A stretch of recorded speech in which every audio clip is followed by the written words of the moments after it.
In this video, I'm going to show you how to open a Booking.com account. If you find this video helpful, please consider to like this video and subscribe to my channel. In saying that, let's just jump straight into the video.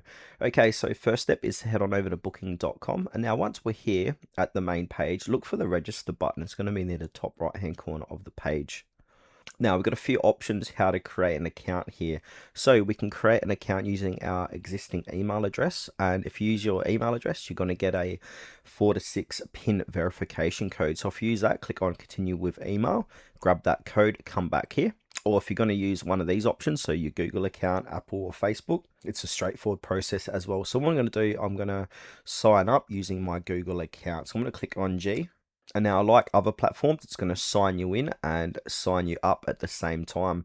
Now, as you can see, I'm signed in using my Google account. So if I click onto that, my account, we can go ahead and edit our account here. So you can manage your personal details, security settings, your payment methods, your rewards and wallets.